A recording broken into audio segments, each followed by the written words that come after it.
새벽 6시 아직 해가 뜨기 전 어스름한 시간에 지연은 조용히 일어났습니다. 35살이 된 지금도 여전히 몸에 밴 습관이었죠. 고아원에서 자랄 때부터 새벽 시간은 오롯이 자신만의 시간이었고 그 고요함 속에서 하루를 준비하는 것이 삶의 리듬이 되어버렸어요. 옆에서 잠든 민수의 고른 숨소리를 들으며 지연은 조심스럽게 침대에서 일어났습니다. 부엌으로 향하는 발걸음은 자연스럽게 가벼워졌죠. 결혼한 지 3년이 지났지만 여전히 이 집에서의 아침 준비는 지연에게 특별한 의미였습니다. 고아원에서 나와 홀로 살던 원룸에서는 느낄 수 없었던 따뜻함이 있었어요. 누군가를 위해 아침을 준비한다는 것, 그 누군가가 자신을 기다린다는 것이 얼마나 소중한지 지연은 매일 새삼 깨달았습니다. 커피 머신에서 나오는 김이 부엌 창문을 살짝 흐렸고 그 너머로 보이는 아파트 단지의 풍경이 점점 밝아지고 있었죠.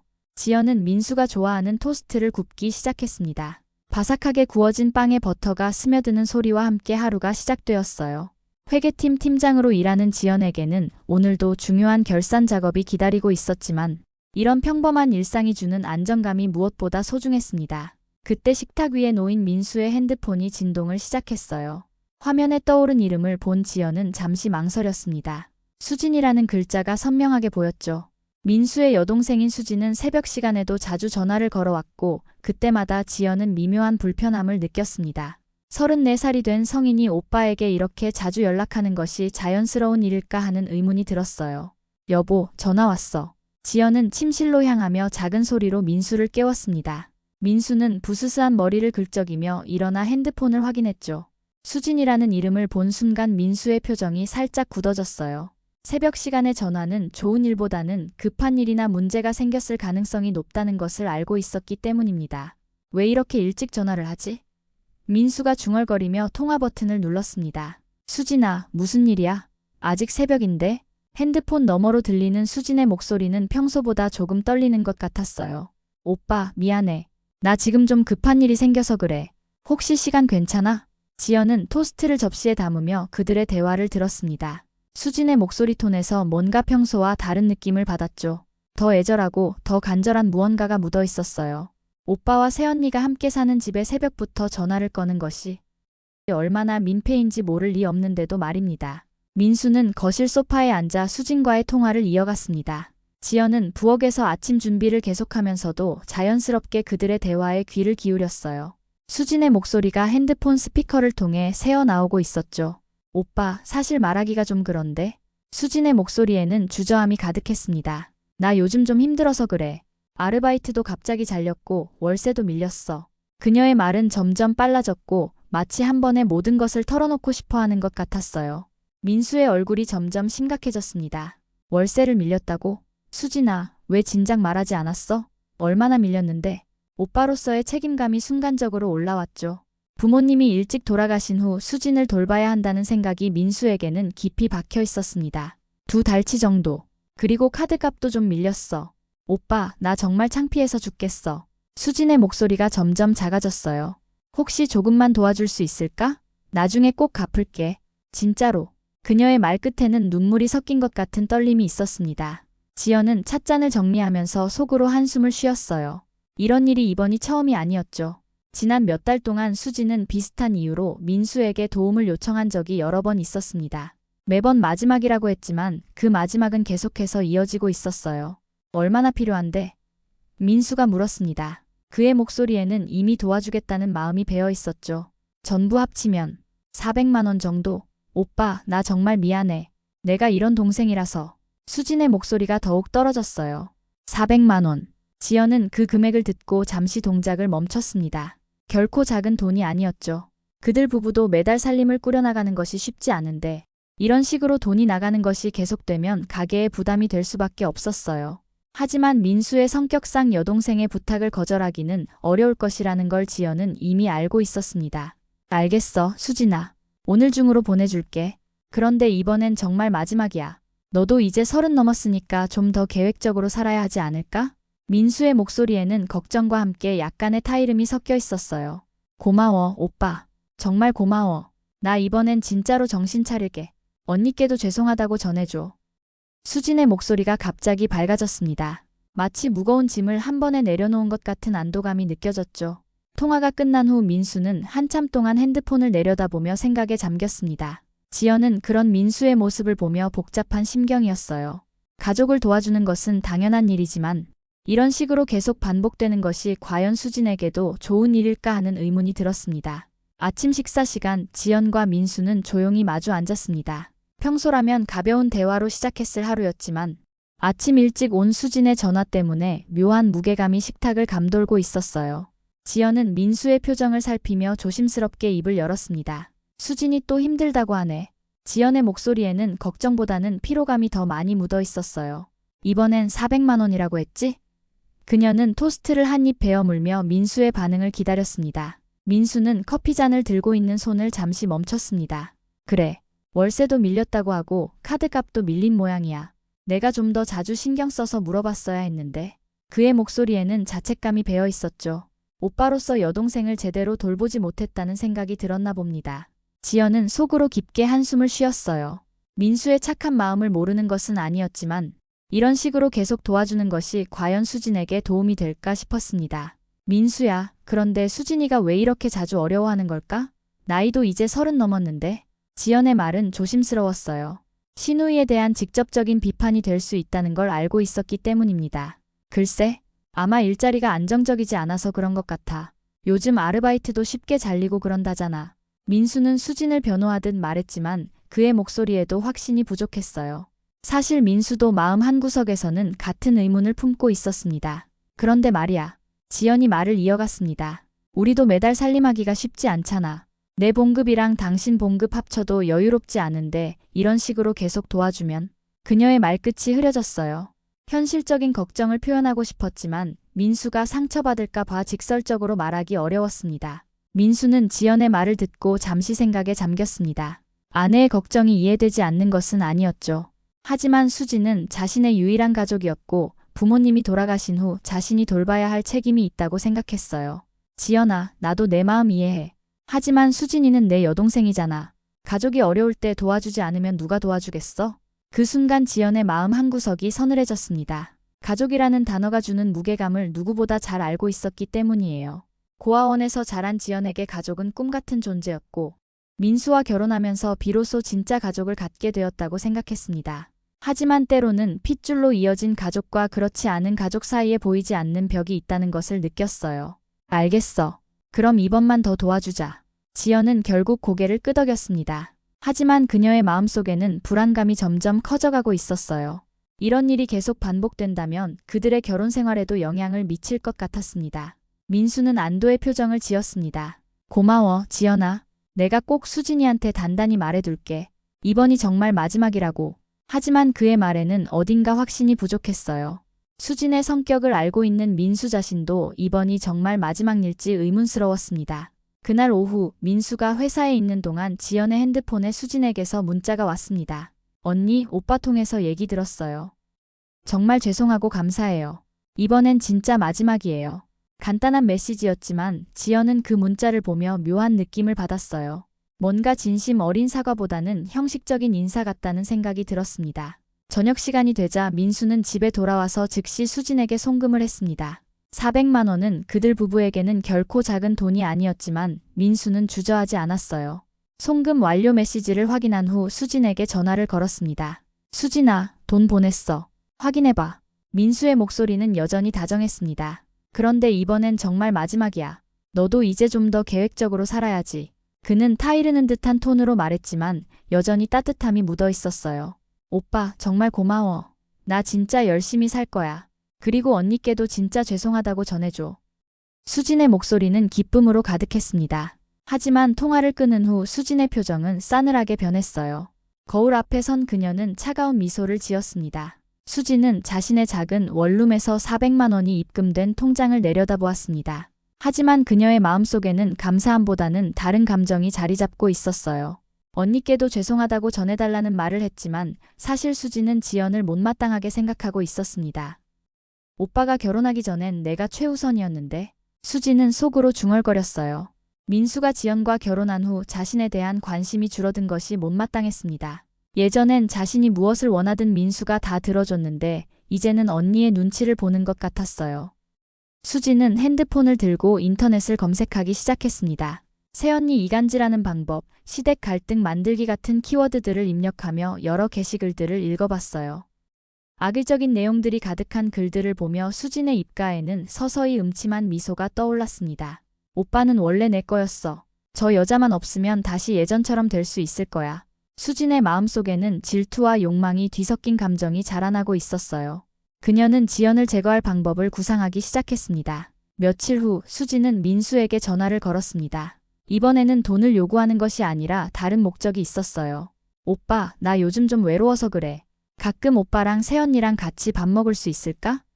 그녀의 목소리는 평소보다 더 애교스러웠습니다. 민수는 흔쾌히 동의했어요. 그래, 좋지. 이번 주말에 집에 와서 같이 저녁 먹자. 지연이도 좋아할 거야. 하지만 민수는 수진의 진짜 의도를 전혀 알아차리지 못했습니다. 수진에게는 이것이 자신의 계획을 실행에 옮길 첫 번째 기회였어요. 전화를 끊은 후 수진은 만족스러운 표정을 지었습니다. 이제 본격적으로 지연을 무너뜨릴 계획을 세워야 할 때였어요. 그녀는 노트북을 열고 치밀한 계획을 세우기 시작했습니다. 오빠의 사랑을 되찾기 위해서라면 무엇이든 할 수 있다고 생각했어요. 주말이 되었습니다. 지연은 수진을 위해 정성껏 저녁 준비를 했어요. 비록 마음 한구석에 불편함이 있었지만 민수의 가족이니까 잘 대해주고 싶었습니다. 시장에서 좋은 재료들을 골라 수진이 좋아할 만한 음식들을 준비했죠. 오후 6시쯤 수진이 도착했습니다. 평소보다 화장을 진하게 하고 예쁜 원피스를 입은 그녀의 모습은 뭔가 특별한 목적이 있어 보였어요. 새언니, 안녕하세요. 오늘 정말 고마워요. 수진은 밝은 미소를 지으며 지연에게 인사했습니다. 별 말씀을요. 자주 와서 같이 밥 먹어야죠. 지연도 웃으며 대답했지만 수진의 분위기가 평소와 다르다는 것을 직감적으로 느꼈어요. 뭔가 계산된 느낌의 친근함이었습니다. 저녁 식사가 시작되자 수진은 평소보다 훨씬 수다스러웠어요. 어릴 때 민수와의 추억들을 계속해서 이야기하며 분위기를 주도했습니다. 오빠, 기억나? 우리 어릴 때 아빠가 놀이공원 데려가 준 날 말이야. 오빠가 나 무서워한다고 롤러코스터 같이 안 타준다고 울었잖아. 민수는 즐거워하며 그 시절을 회상했어요. 맞다, 맞다. 네가 얼마나 울었던지. 결국 내가 무서웠지만 같이 탔잖아. 형제간의 정겨운 대화였지만 지연은 점점 소외감을 느끼기 시작했습니다. 자신이 끼어들 수 없는 그들만의 추억과 시간들이었어요. 그때 오빠가 나한테 내가 평생 너 지켜줄게라고 했었는데 수진이 말하며 민수를 바라보는 눈빛에는 특별한 의미가 담겨 있었어요. 그 순간 지연은 불편함을 느꼈습니다. 뭔가 적절하지 않은 분위기가 흐르고 있었죠. 식사 후 수진은 민수에게 따로 이야기하자고 했습니다. 오빠, 나 요즘 좀 고민이 있어서 그래. 잠깐 이야기 좀 할까? 지연은 설거지를 하며 그들의 대화를 들을 수밖에 없었어요. 사실은 말이야. 수진의 목소리가 갑자기 심각해졌습니다. 나 요즘 형수님 때문에 좀 걱정이 돼서 그래. 그 말을 들은 지연의 손이 잠시 멈췄어요. 자신에 대한 이야기가 나오고 있다는 것을 직감했습니다. 지연이가 왜? 민수가 당황스러운 목소리로 물었어요. 무슨 일이야? 그의 목소리에는 걱정이 묻어 있었습니다. 그냥 요즘 형수님이 좀 이상한 것 같아서. 수진의 목소리는 조심스러웠지만 그녀의 눈빛에는 계산된 악의가 번뜩였어요. 남자 동료랑 자주 연락하는 것 같고 오빠 모르게 만나는 것 같기도 하고. 거짓말이었지만 수진의 연기는 완벽했습니다. 민수의 얼굴이 굳어졌어요. 무슨 소리야? 지연이가 그럴 리 없어. 하지만 그의 목소리에는 이미 의심의 씨앗이 심어지고 있었습니다. 나도 오빠 상처 주고 싶지 않아서 말 안 하려고 했는데. 수진은 눈물까지 글썽이며 연기했어요. 혹시나 해서 말하는 건데 오빠가 한번 확인해 보는 게 좋을 것 같아. 그녀의 말은 마치 진심으로 걱정하는 것처럼 들렸습니다. 부엌에서 이 모든 대화를 들은 지연은 충격을 받았어요. 수진이 자신에 대해 거짓말을 하고 있다는 것을 알 수 있었지만 민수가 그것을 믿을까 봐 두려웠습니다. 설거지하던 그릇이 손에서 미끄러져 바닥에 떨어질 뻔했어요. 그날 밤 수진이 집으로 돌아간 후 침실의 분위기는 어색했습니다. 민수는 침대에 누워있으면서도 수진의 말이 계속 머릿속을 맴돌았어요. 평소 같으면 하루 있었던 일들을 지연과 나누곤 했는데 오늘은 입이 쉽게 떨어지지 않았습니다. 지연도 마찬가지였어요. 수진의 거짓말을 직접 들었지만 그것을 민수에게 어떻게 설명해야 할지 막막했습니다. 수진이가 나에 대해 거짓말했다고 말하면 오히려 시누이를 모함하는 것처럼 보일 수 있었어요. 고아원에서 자란 지연은 가족 간의 미묘한 역학관계를 완전히 이해하지 못했습니다. 지연아, 민수가 조심스럽게 입을 열었어요. 혹시 요즘 회사에서 특별히 친하게 지내는 남자 동료 있어? 그의 목소리는 평소보다 딱딱했습니다. 지연은 깜짝 놀랐어요. 민수가 수진의 말을 의심하고 있다는 것을 직감했습니다. 왜 갑자기 그런 걸 물어봐? 그녀의 목소리에는 당황함이 묻어 있었어요. 그냥 궁금해서. 민수는 대답을 회피했지만 지연은 이미 상황을 파악했습니다. 수진이 심어놓은 의심의 씨앗이 벌써 자라나기 시작한 것 같았어요. 회계팀이니까 다른 부서 사람들과도 업무상 연락은 자주 해. 그런데 왜? 지연은 최대한 차분하게 대답했습니다. 하지만 마음속으로는 억울함이 치밀어 올랐어요. 자신이 무엇을 의심받고 있는지 알 수 있었기 때문입니다. 아니야, 별거 아니야. 민수는 급하게 말을 돌렸지만 그의 목소리에는 여전히 의심이 남아 있었어요. 지연은 그런 민수의 모습을 보며 가슴이 답답해졌습니다. 결혼 3년 동안 쌓아온 신뢰가 수진의 한마디로 흔들리고 있다는 것이 믿기지 않았어요. 다음 날부터 민수의 행동이 달라지기 시작했습니다. 평소보다 지연의 핸드폰을 유심히 보려 하고 퇴근 시간도 체크하려는 기색이 보였어요. 지연이 늦게 들어오면 오늘 회사에서 뭐 했어? 라고 묻는 횟수도 늘어났습니다. 지연은 이런 변화를 느끼며 괴로워했어요. 자신은 아무 잘못이 없는데 왜 이런 의심을 받아야 하는지 이해할 수 없었습니다. 수진의 거짓말 때문이라는 것을 알고 있었지만 그것을 증명할 방법이 없었어요. 오히려 해명하려 할수록 더 의심스러워 보일 것 같았습니다. 한편 수진은 자신의 계획이 효과를 보고 있다는 것을 알고 기뻤어요. 민수에게서 온 문자들을 보면 예전보다 자신에게 더 자주 연락하고 있었고 지연에 대한 불만을 슬쩍 표현하기도 했습니다. 형수가 요즘 좀 차가운 것 같아라고 하거나 집에 있을 때도 핸드폰만 들여다봐라는 식으로 말이죠. 수진은 더 확실한 증거를 만들기로 결심했습니다. 인터넷에서 남자 사진을 하나 구해서 지연과 함께 찍은 것처럼 합성 사진을 만들었어요. 요즘 기술로는 그럴듯한 합성 사진을 만드는 것이 어렵지 않았습니다. 커피숍에서 다정하게 마주 앉아 있는 모습으로 만들어진 사진은 충분히 의심을 불러일으킬 만했어요. 며칠 후 수진은 민수에게 전화를 걸었습니다. 오빠, 나 오늘 시내에 나갔다가 우연히 형수님을 봤어. 그녀의 목소리는 조심스러웠지만 속으로는 만족스러운 미소를 짓고 있었어요. 어디서? 민수가 물었습니다. 지연은 그날 회사 회식이 있다고 했었는데 수진이 왜 지연을 봤다는 건지 궁금했어요. 강남 쪽 커피숍에서. 그런데 남자랑 같이 있더라고. 수진의 말에 민수의 심장이 쿵 내려앉았습니다. 나도 깜짝 놀라서 인사하려다가 그냥 왔어. 혹시 회사 사람일 수도 있고. 민수는 한동안 말을 하지 못했어요. 지연이 회식이라고 했는데 남자와 단둘이 커피를 마시고 있었다는 게 믿기지 않았습니다. 정말 확실해? 응. 사진도 찍었는데 보내줄까? 수진은 마치 망설이는 척하며 말했어요. 하지만 오빠가 상처받을까봐. 보내줘. 민수의 목소리는 떨리고 있었습니다. 잠시 후 핸드폰으로 온 사진을 본 민수는 충격을 받았어요. 분명히 지연의 얼굴이었고 모르는 남자와 친밀하게 마주 앉아 있는 모습이었습니다. 그날 밤 지연이 집에 돌아왔을 때 민수는 소파에 앉아 그녀를 기다리고 있었습니다. 평소와 다른 분위기를 느낀 지연은 조심스럽게 다가갔어요. 민수야, 왜 이렇게 늦게까지 안 자고 있어? 지연아, 앉아. 민수의 목소리는 차갑했습니다. 지연은 그의 표정을 보고 무언가 심각한 일이 생겼다는 것을 직감했어요. 마주 앉은 민수의 눈빛에는 분노와 실망이 섞여 있었습니다. 오늘 회식 어땠어? 민수가 물었습니다. 하지만 그의 톤은 평범한 질문이 아니었어요. 마치 시험을 하는 것 같았습니다. 괜찮았어. 새로 온 팀원들이랑 인사도 하고. 지연이 대답하려는데 민수가 핸드폰을 꺼내 사진을 보여줬어요. 그럼 이건 뭐야? 사진을 본 지연의 얼굴이 하얗게 질렸습니다. 분명히 자신의 얼굴이었지만 기억에 없는 장면이었어요. 모르는 남자와 커피숍에서 마주 앉아 있는 모습이 너무나 자연스럽게 보였습니다. 이게 뭐야? 나 이런 적 없는데? 없다고? 수진이가 직접 봤는데? 민수의 목소리가 높아졌어요. 회식이라고 거짓말하고 남자랑 만났구나. 언제부터였어? 지연은 당황스러웠습니다. 사진이 합성인 것 같았지만 그것을 어떻게 증명해야 할지 몰랐어요. 민수야, 이건 합성 사진이야. 나 정말로 이런 적 없어. 오늘 정말 회식이었다고. 합성? 이 시대에 누가 그런 걸 믿어? 민수는 비웃듯 말했습니다. 증거가 여기 있는데 뭘 더 말해? 동료들한테 물어보면 오늘 회식 없었다고 나올 거야. 지연의 가슴이 두근거렸어요. 실제로 오늘은 회식이 갑자기 취소되어서 혼자 영화를 보고 집에 온 것이었습니다. 하지만 그것을 증명할 방법이 없었어요.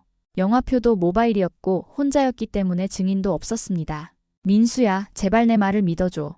나 정말 바람 피운 적 없어. 지연의 목소리가 떨렸습니다. 하지만 민수의 표정은 이미 굳어 있었어요. 믿어? 결혼한 지 3년 동안 내가 너를 얼마나 믿었는데? 민수가 소리를 질렀습니다. 수진이가 왜 거짓말을 하겠어? 자기 형수를 모함할 이유가 있어? 그 순간 지연은 모든 것을 깨달았어요.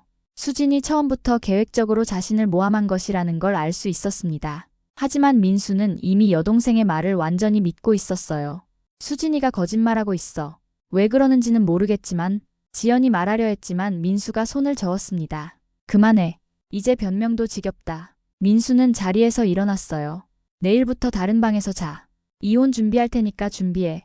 지연은 민수의 말을 듣고 충격을 받았습니다. 3년간의 결혼 생활이 수진의 거짓말 하나로 무너지고 있었어요. 민수야, 제발 한 번만 더 기회를 줘. 내가 정말 증명해 볼게. 하지만 민수는 더 이상 듣지 않고 침실로 들어가 버렸습니다. 지연은 거실에 혼자 남겨져 무너져 내렸어요. 고아원에서 나와 힘들게 쌓아 올린 가정이 한순간에 무너지고 있었습니다. 그날 밤 지연은 거실 소파에서 잠을 이루지 못했어요. 수진이 왜 이런 일을 저질렀는지, 어떻게 이 상황을 해결해야 할지 온갖 생각이 머릿속을 스쳐갔습니다. 하지만 가장 큰 충격은 민수가 자신보다 수진을 믿었다는 사실이었어요. 다음 날 아침 민수는 말없이 회사에 나갔습니다. 지연은 하루 종일 집에 혼자 남아 생각에 잠겼어요. 수진의 거짓말을 폭로할 방법을 찾아야 했지만 합성 사진을 어떻게 증명할지 막막했습니다. 그때 지연의 핸드폰으로 수진에게서 전화가 왔어요. 형수님, 안녕하세요?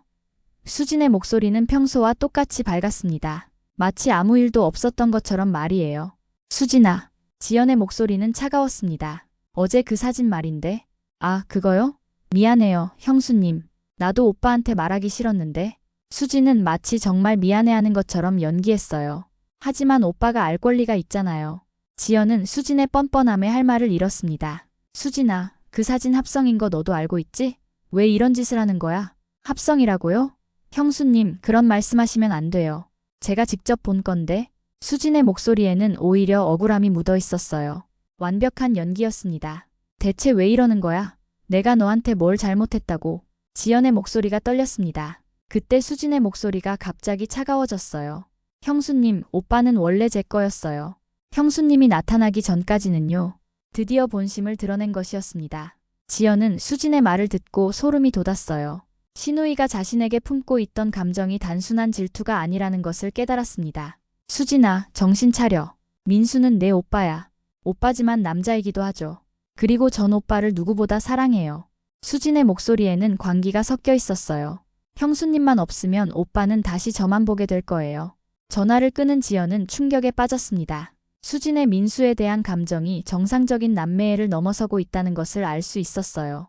하지만 이것을 민수에게 말해도 믿어줄까 하는 생각이 들었습니다. 그날 저녁 민수가 집에 돌아왔을 때 지연은 마지막으로 한 번 더 해명을 시도했어요. 민수야, 수진이가 나한테 전화해서 이상한 말을 했어. 너에 대한 감정이 남매 사이가 아닌 것 같아. 하지만 민수는 화를 냈습니다. 지금 수진이를 변태로 만들려고, 네가 바람핀 걸 덮으려고 내 여동생까지 모함하는 거야? 그의 목소리에는 분노가 가득했어요. 지연은 더 이상 변명할 기력도 없었습니다. 민수가 수진을 맹목적으로 믿고 있다는 것을 확인했어요. 그녀는 조용히 짐을 싸기 시작했습니다. 어디 가는 거야? 민수가 물었습니다. 집 나갈게. 이혼 서류 준비해줘. 지연의 목소리는 담담했어요. 더 이상 싸울 의미가 없다고 생각했습니다. 그날 밤 지연은 작은 고시원으로 이사했어요. 3년간의 결혼 생활이 끝나는 순간이었습니다. 하지만 그녀의 마음속에는 분노와 함께 새로운 각오가 생겨나고 있었어요.